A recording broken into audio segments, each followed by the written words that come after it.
Hello, and welcome to Precision TV. I am your host, Hanovi. This evening, we have to report there is major escalation in the Middle East, and apparently, there is absolutely no off ramp to this conflict. With both sides vowing the destruction of each other, there is nearly an impossibility for there to be peace. This has gone beyond the path of peace, and in an area known for violence and retributive justice, and with no party willing to compromise. It's an all or nothing situation. This can only mean one thing: the drums of war are beating louder and louder, with the unbelievable images of carnage on both sides.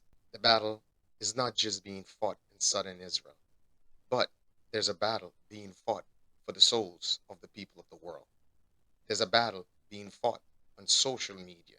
There's a battle being fought in the mainstream media, and both parties are vying for the support of the world.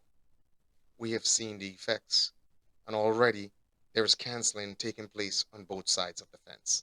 People who hold varying opinions are already starting to lose their job, being canceled, being censored for what they believe the reality to be.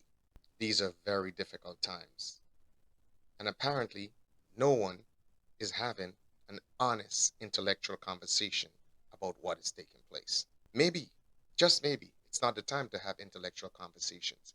Probably that time has passed. Probably all the warring parties should have been engaging each other with an honest intent of resolving this conflict.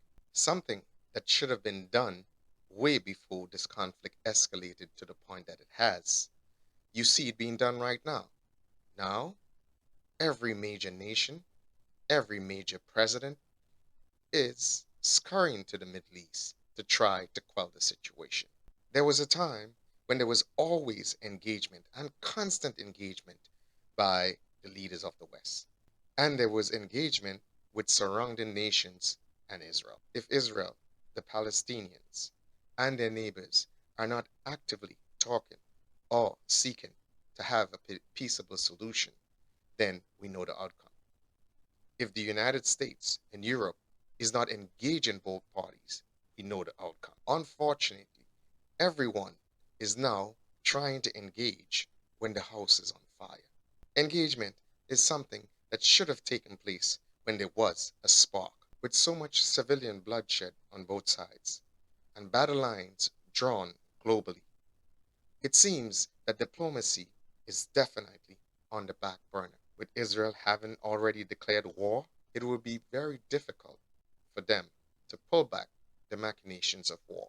And with an Israeli prime minister that is absolutely fighting for his political survival, there is no room for him to show any sense of weakness or restraint. With Hamas fighting for their survival, there's absolutely no possibility of them backing down or showing restraint.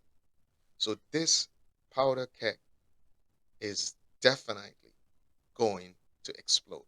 I don't believe that Western nations have the ability or the will to stop what's taking place. It has reached to an all or nothing conflict. And a conflict that reaches to that stage, there is no turning back. We have seen that the United States has deployed two aircraft carriers in the region as some sort of deterrent. Neighboring nations who have expressed their sympathies with Hamas, we can only imagine what would happen if Israel actually decides to enter Gaza. With threats back and forth, there is definitely no end in sight. So, buckle up. This is going to be a long fight. Tell me what you think. Tell me if you believe that this can be averted. Is there a possibility for peace? Is there a possibility that cool heads will prevail? Is there a possibility that Western nations will show some sort of leadership? Is there a possibility for de escalation? I believe that those are very slim.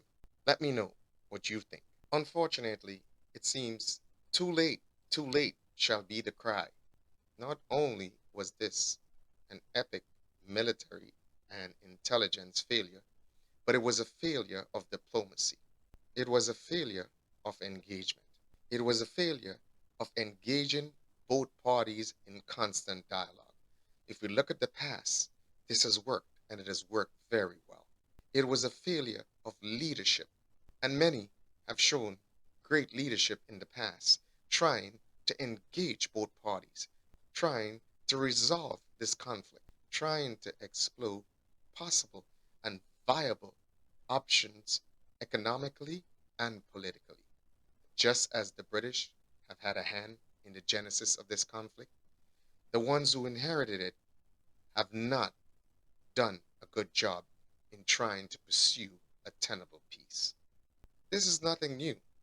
There have been times when empires have ruled the Middle East and have ruled the Levant, and they have done so with peaceable means, and they have done so with an endeavor to create and lasting peace for all the people who live in the area.